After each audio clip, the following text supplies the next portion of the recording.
오늘 제목은 세상의 도전장을 받읍시다. 이렇게 제목을 잡고 은혜를 나누기를 원합니다. 오늘날 우리는 예수 믿기 참 어려운 그런 시대에 살고 있습니다.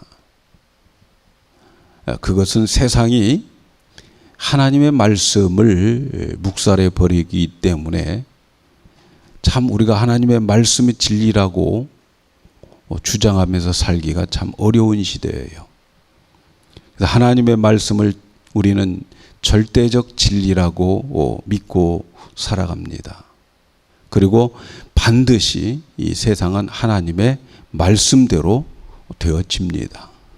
그런데 이 세상과 사회는 점점 하나님의 말씀을 절대적 진리라고 믿지 않고 있습니다. 하나님의 말씀을 자기의 편리대로 해석하고 인간들이 원하는 대로 왜곡시키고 있어요. 그래서 세상은 진리의 말씀에 도전을 하고 있는 거죠. 동성결혼 문제도 그런 맥락이죠. 성경은 분명히 결혼은 한 남자와 한 여자가 하는 것이라고 분명히 밝히고 있잖아요. 그런데 미국 연방대법원의 판결은 아니라는 거죠. 하나님의 절대적 이 말씀을 인간이 이겨먹으려고 하는 거예요. 이것은 교만한 인간들이 하나님에 대해 도전장을 내는 것과 마찬가지입니다.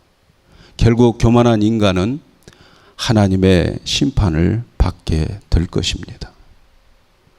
예수 믿는 자들이 오늘 이러한 사태를 보고만 있으면 안 됩니다. 이러한 시대에 우리가 정신을 똑바로 차려야 됩니다. 그래야 우리 후손들이 하나님의 은혜와 축복 속에 살게 되는 거예요. 이 문제는 무엇을 먹을까 마실까 그런 문제가 아니에요. 지금 사업을 어떻게 하면 잘하고 어떻게 하면 자녀들 좋은 대학에 좋은 교육을 시킬까 이런 문제가 아니에요. 이보다 더 심각한 거죠.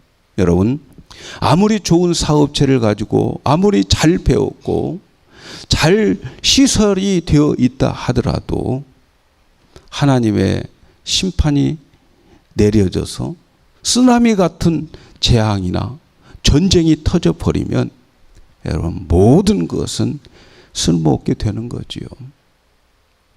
재앙과 전쟁은 하나님의 손에 있습니다. 그래서 하나님을 믿는 사람들은 이 시대에 더 정신을 똑바로 차리고 하나님의 진노가 내려지지 않도록 하나님의 심판과 재앙을 막아야 됩니다. 이 시대에 그런 그리스도인들을 하나님은 찾고 있습니다. 지금 미국의 동성애 문제는 이 시대의 마지막 문제로 인식되어지고 있습니다. 모든 신문들은 그렇게 인식하고 있어요. 성경에 보면 소돔과 고모라의 죄악의 극치의 모습이 동성애로 나타나 있는 것을 봅니다. 미 연방 대법원에 이 동성 결혼의 합헌이라고 결정을 내려지고 있어요. 이러한 시대에 여러분 우리는 어떻게 살아야 되겠어요? 법이 그렇게 정해지면 우리는 어떻게 살아야 될까요? 앞으로도 하나님의 말씀에 반대되어지는 법들이 얼마든지 더 만들어질 것인데 그때마다 여러분 우리는 어떻게 살아야 돼요? 이런 법 앞에서 굴복할 수밖에 없을까요? 이제 교회는 어떻게 해야 되나요? 심히 고민이 안 될 수가 없어요. 오늘 말씀에 이와 비슷한 시대에 비슷한 처지에 있으면서도 신앙을 지킨 사람 한 사람을 소개하고 있어요. 오늘 우리가 살아가는 이 시대와 비슷한 처지였어요. 그 사람이 바로 다니엘입니다. 다니엘은 예수님 오시기 전에 600년 전의 사람이었어요. 그는 불과 10대 소년 시절, 아마 15살 전후에 유대 나라의 바벨론 나라가 쳐들어와 가지고 그를, 어린 소년을 잡아가고 그래서 포로로 잡혀간 불행한 사람이었어요. 그렇지만 그는 하나님의 자녀로 뚜렷한 정체성을 가지고 살았습니다. 다니엘이 바벨론의 포로로 잡혀왔을 때에 그를 돌봐줄 만한 사람들은 아무도 없어요. 그들의 울타리가 되어줄 사람도 아무도 없습니다. 그런 가운데에 그때의 바벨론 왕 느부갓네살이 이제 자기 국가에서 이 사람들을 키워가지고 나라의 일꾼으로 쓸 사람들을 뽑았는데 그 중에 뽑힌 사람이 다니엘이었어요. 그런데 그 다니엘은 포로 생활을 하는 것, 이것은 어쩔 수 없는 일이지만, 그러나 아무리 포로라 하더라도 하나님의 율법은 철저히 지키려고 어린 소년이 결심을 합니다. 느부갓네살 왕이 아무리 세계를 정복한 왕이라 할지라도 하나님이 더 높으신 왕이라는 것을, 그런 믿음을 가지고 있는 소년이었어요. 하나님은 이렇게 바벨론에서 믿음을 지키려고 하는 이런 결단을 귀중하게 보셨어요. 믿음 지키려고 하는 그 결단을 귀중하게 보시고 그들에게 지식과 학문과 재주와 명철을 주시고 더 나아가서 이상과 꿈을 해석하는 능력까지 주신 거예요. 세상에 누구도 그들을 따라올 수가 없게 되는 거죠. 하나님은 자신의 신앙을 지킨 다니엘에게 더 큰 은혜를 주셨는데 나중에 이 유다를 점령한 바벨론이 망하게 되고 그리고 다른 제국이 세워지요. 메데 바사 나라가 세워집니다. 다니엘은 세 왕을 거쳐가면서 이 다른 나라, 한 땅을 가지고 다른 나라가 되는 이 세상이 변화되는 그 속에서 놀랍게도 이 세 왕들의 다니엘을 볼 때마다 자기의 오른손과 같이 사용을 했다는 거죠. 오늘 우리가 읽은 말씀은 이 바벨론이 멸망이 되고 그리고 다른 나라 메데와 바사 제국이 세워집니다. 바벨론 때에도 왕실에서 왕의 오른손과 같은 일을 감당했던 다니엘, 이제 바벨론이 망했음에도 불구하고 다니엘은 망하지 않고 새로운 제국 메데 바사의 총리로 기용이 됩니다. 총리 중에서도 수장으로 기용이 돼요.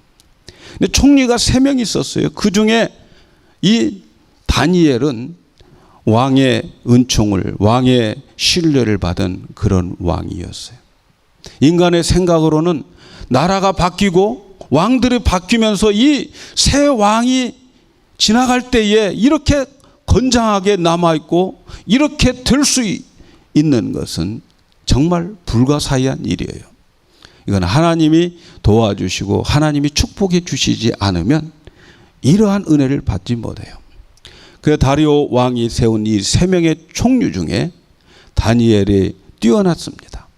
다니엘은 왕의 사랑을 받고 있었고 참 다니엘을 생각하면 애매한 사람이에요. 이 사람은 유다 사람이요, 그리고 유다에서 포로로 잡혀온 사람이고 바벨론에서 살다가 바벨론이 망했어요. 이제는 메데 바사 왕국이 세워질 때에 그 사람은 바벨론 사람이에요. 그럼에도 불구하고 다니엘은 다른 사람들보다도 더 왕에게 신임을 받고 그리고 다니엘 자신도 정직하고 그리고 공평하게 왕이 맡겨진 일을 잘 감당을 한 사람이에요. 그러니까 당연히 다른 총리들로부터 시기를 받게 되는 거죠. 함께 부정을 저지르려고 해도 다니엘이 워낙 깨끗한 사람이라 함께 아무것도 할 수가 없어요. 걸고 넘어질 것이 없는 사람이에요. 부정을 저지르려고 하는 사람이 볼 때에 그 사람의 눈으로 보면 다니엘은 가시 같은 존재였어요. 결국 다니엘을 시기하는 사람들이 내린 결론이 뭡니까? 다니엘은 허물을 찾을 수 없는 사람이다. 금전적으로 부정이 하나도 없어요. 또 그에게 일상 업무로도 절대로 그에게 허물을 찾을 수가 없어요. 결국 이 사람을 넘어지게 하는 것은 딱 한 가지, 그 사람의 신앙이에요. 신앙을 가지고 올무를 걸 수밖에 없다는 결론을 내린 거죠. 그것은 다니엘이 기도하는 사람이었어요. 다니엘은 하루에 3번씩 공식적으로 시간을 내서 하나님께 기도를 했습니다. 이것은 모든 대신들이 다 알고 있어요. 무슨 일이 있어도 하루에 3번 이스라엘을 향해서 창문을 열고 기도를 합니다. 그래서 다니엘을 미워하고 시기하는 사람들이 다른 총리와 신하들이 다니엘을 걸고 넘어지려고 한 것은 바로 그 기도였어요. 다니엘을 기도하는 사람으로 보고 다니엘을 기도로 함정을 파기로 한 거죠. 그들이 먼저 왕을 찾아가서 왕을 굉장히 유해 주는 것처럼 다니엘에게 걸릴 만한 올무를 이제 제안합니다. 그 내용이 뭡니까? 법을 만드는 것인데 6장 7절에 있는 말씀을 보니까 이제부터 30일 동안에 누구든지 왕 외에 어느 신에게 사람에게나 무엇을 구하면 안 됩니다. 이렇게 금령을 내리는 거예요. 만일 그렇게 되면 그 사람은 사자굴에 넣도록 합시다. 사실 왕을 신격화하는 법이에요. 왕이 볼 때에 뭐 손해 날 거 없잖아요. 자기를 신격화 시키는데. 그래서 왕은 그 법의 조서에 도장을 찍어버립니다. 근데 이 법은 다니엘에게 도전장을 주는 거예요. 이제 그 법을 선포했습니다. 근데 오늘 말씀의 10절에 보면 다니엘이 이 조서에 어인이 찍힌 것을 알고도 자기 집에 돌아가서 그 방에 예루살렘으로 향하여 열린 창에서 전에 행하던 대로 하루 3번씩 무릎을 꿇고 기도하며 그 하나님께 감사하더라. 법이 만들어졌어요. 그것을 알아요. 법이 통과됐어요. 그걸 알고도 지금까지 해오던 대로 하루에 3번씩 창문을 열고 예루살렘을 향해서 기도를 했어요. 세상의 도전장을 그대로 받은 거지요. 그 도전을 피하지 않고 그리고 기도합니다. 그뿐 아닙니다. 한 걸음 더 나가서 하나님께 감사까지 했다는 거예요. 어떤 감사를 하였을까? 자기가 죽게 되었는데 무엇이 좋아서 감사까지 했을까요? 자기의 목숨을 걸고 기도하는 그 사람이 앞으로는 어떻게 될지 몰라도 지금 기도하고 있는 이 자체에 감사하는 것은 참으로 놀라운 일이 아닐 수 없어요. 사랑하는 여러분, 세상의 눈으로 보면 얼마나 어리석게 보이는 일입니까? 신앙 때문에 모든 것을 빼앗기고 죽는다고 하는 것은 세상 사람들이 이해할 수 없는 부분들이에요. 사람들이 이 세상에 산다는 것이 얼마나 대단한 것입니까? 이 세상에서 오래 산다는 것이 얼마나 대단한 거예요.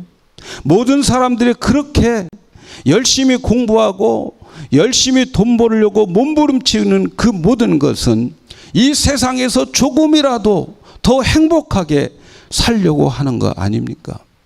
그런데 신앙 때문에 이 세상의 모든 행복을 포기하고 목숨까지도 포기하는 사람을 보면 세상 사람들이 볼 때 얼마나 미련하게 보이겠어요. 그러나 여러분, 진정으로 하나님을 만난 사람들이라면 인생의 의미와 인생의 가치가 변하게 됩니다.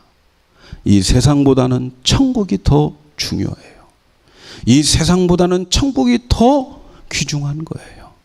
육신의 생명보다 영원한 생명을 택하게 됩니다. 세상의 법보다 하나님의 법이 더 위에 있다는 확신을 가지게 돼요. 다니엘이 바로 그런 사람이었습니다. 모든 이 믿음의 사람들은 가치관이 이렇게 변합니다. 오늘 성경은 우리에게 분명히 가르쳐주고 있는 것이 있습니다. 다니엘이 세상 법을 지키지 않았다고 말하지 않습니다. 자기를 죽이기 위한 법을 그는 알았어요. 그 법이 자기를 죽이는 것임을 알고도 기도했어요. 왕에게 구하지 않고 전능하신 하나님께 기도하면 죽을 줄 알고 기도했다는 거예요. 그 법이 통과됐음을 알고도 기도했어요. 다니엘은 그 법에 대해서, 법 자체에 대해서 잘못되었다고 불평하거나 그 법을 만든 사람들을 원망도 안 했습니다. 다만 그는 왕의 법보다 하나님의 법이 더 위에 있다는 확신을 가지고 지금까지 자기의 믿음을 가지고 기도했던 대로 예루살렘을 향해서 창문을 열고 하루 3번씩 기도했어요.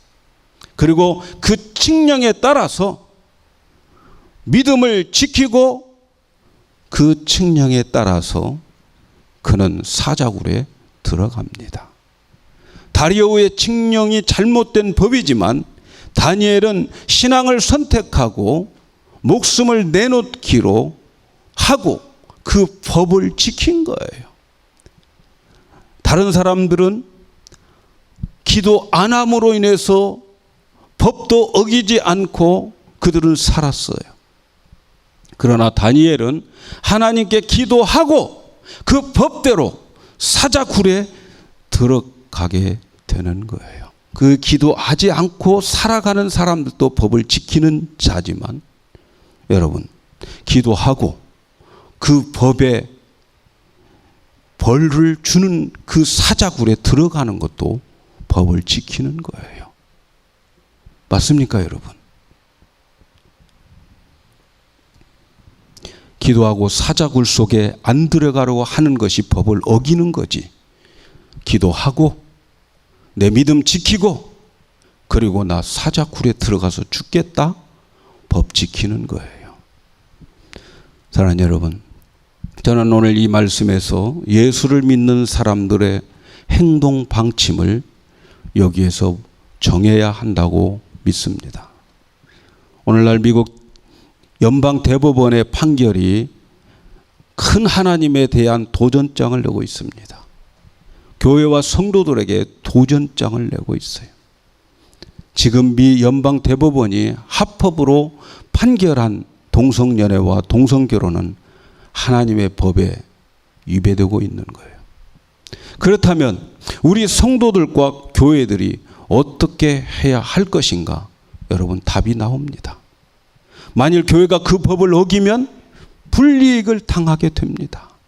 현재의 법은 동성연애에 대한 성경적 설교를 하거나 또 동성연애자의 결혼을 집례하지 않거나 교회당을 그들에게 임대하는 것을 거부하면 불이익을 준다고 말하고 있습니다. 그 불이익이 뭡니까? 교회가 면세 혜택 받는 것을 박탈당한다는 거예요. 여러분, 이럴 때 교회가 어느 쪽을 택해야 됩니까? 법이 정해져 있어요. 법이 제정되어 있어요. 그러나 그 법은 하나님 법보다 더 낮은 거예요. 오늘날 여러분 교회와 여러분은 어떻게 행동하시겠습니까? 교회가 손해봐야 돼요.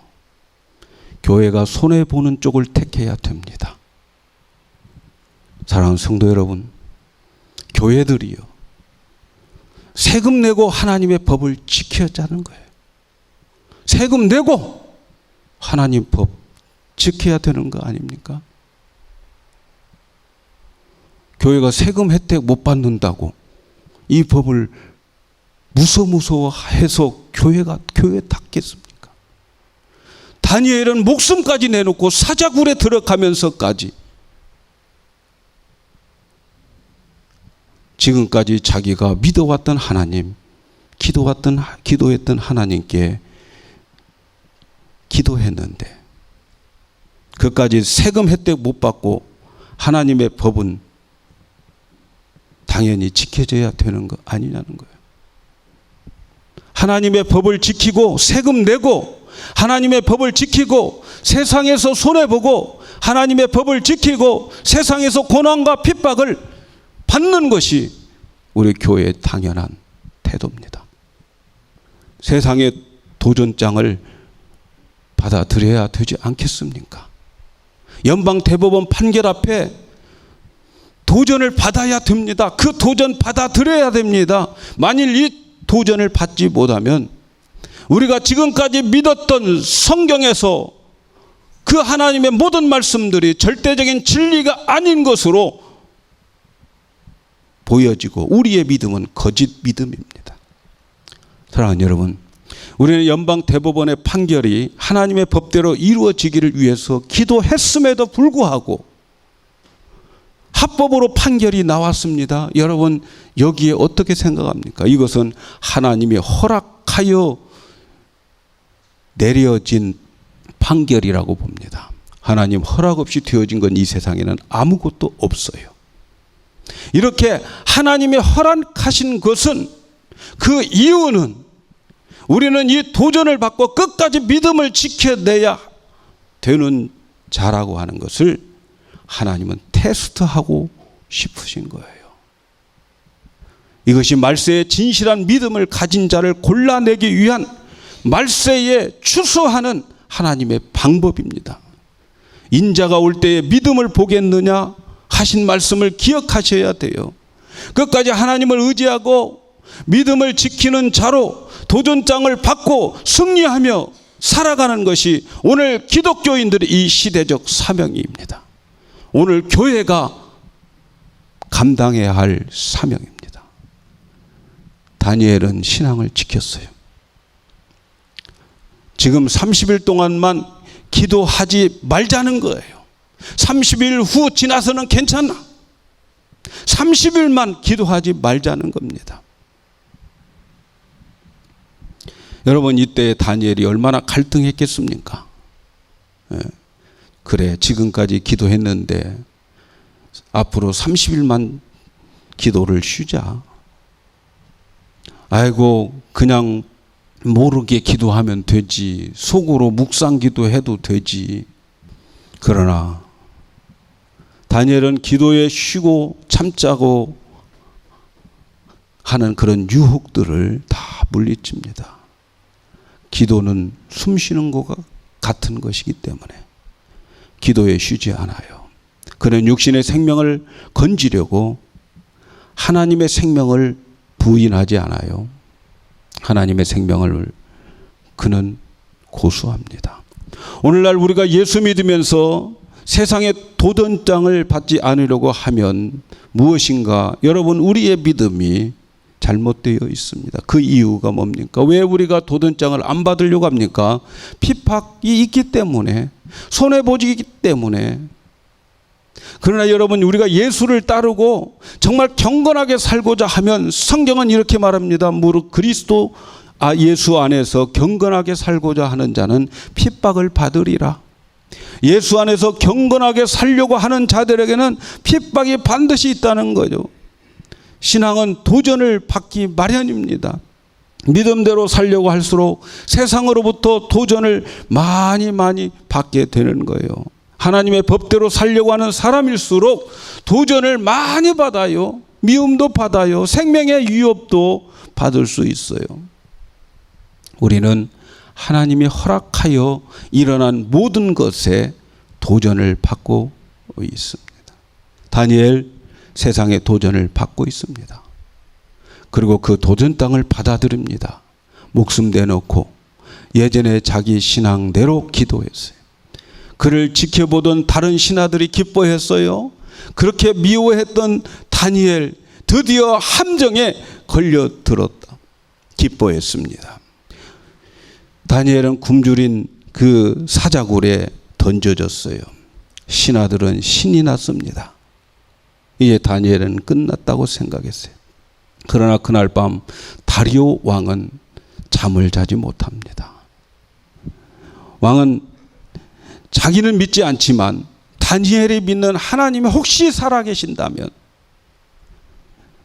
다니엘을 지켜서 죽지 않게 해 주시기를 바라는 마음으로 밤새 잠을 자지 못하고 아침 일찍 일어나서 사자굴로 달려가서 슬픈 목소리로 다니엘을 부릅니다. 살아계신 하나님의 종 다니엘아, 항상 내가 섬기는 그 하나님이 사자들에게서 구원해 주셨더냐? 놀라운 일은 그 안에서 다니엘의 목소리가 들려오는 거예요.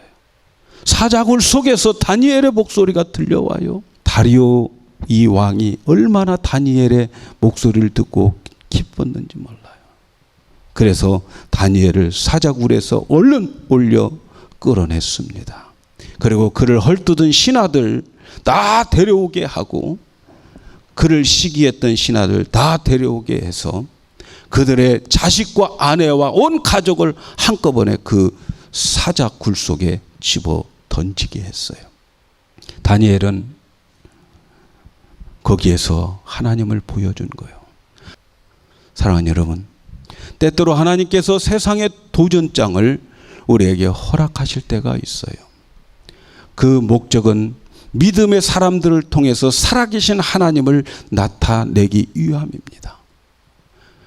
그래서 우리에게 오는 모든 도전장 앞에 여러분, 우리는 쓰러지지 말아야 합니다. 우리에게 오는 도전장을 받아들이고 세상 것 손해볼 각오를 하셔야 됩니다. 고난과 핍박을 각오하셔야 됩니다. 주님의 말씀 때문에 육신의 생명도 내놓을 각오를 하셔야 됩니다. 죽음 넘어 영원한 삶을 사모하면서 여러분, 우리는 사자굴 속에 들어갈 각오를 해야 됩니다. 그런데 어떻게 이런 믿음을 가질 수 있을까요?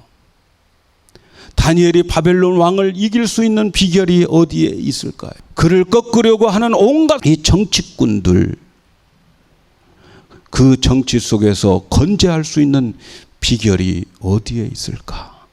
여러분, 해답은 분명합니다. 그가 기도하는 사람이었다는 거죠. 사랑하는 여러분, 다니엘은 이 세상의 도전을 받고 그 도전을 받음으로 세상을 살렸어요. 그런데 그가 도전 받아들일 수 있는 그 힘과 능력은 기도에서 나온 거예요. 오늘 우리가 이 나라를 살리고 우리 조국을 살리기 위해서 필요한 것은 바로 다니엘과 같은 기도의 용사들입니다. 세상으로부터 오는 도전을 피하지 않고 받아 승리하는 비결, 다니엘과 같은 기도하는 사람이었어요. 기도하지 않고는 도전장 받을 수가 없어요. 사랑하는 여러분, 오늘 우리 성도들, 교회들마다 사자굴 속에 들어갈 수 있는 가치관과 용기가 있어야 됩니다. 생명을 내걸고 사자굴 속으로 들어가야 할 용기가 우리에게 있어질 때에 우리의 후손들은 축복을 받게 될 줄로 믿습니다. 제 목숨 구하고자 하면 잃을 것이고 제 목숨을 잃으면 구하리라고 하는 주님의 말씀을 귀담아 들어야 돼요. 저는 우리 모든 성도들이 세상의 법보다 하나님의 법이 더 위대하다고 하는 확신을 가지고 오늘날 자꾸 교회에 도전하는 그 도전장들을 받아들고 사자굴 속으로 들어갈 그런 용기와 믿음이 있기를 축복합니다. 우리가 그렇게 들어갈 때에 우리의 후손들은 하나님의 진노와 심판에서 멀어지게 될 줄로 믿습니다. 우리가 들어가고 우리의 후손들을 살리는 우리 성도들과 교회들이 되기를 주님의 이름으로 축복합니다.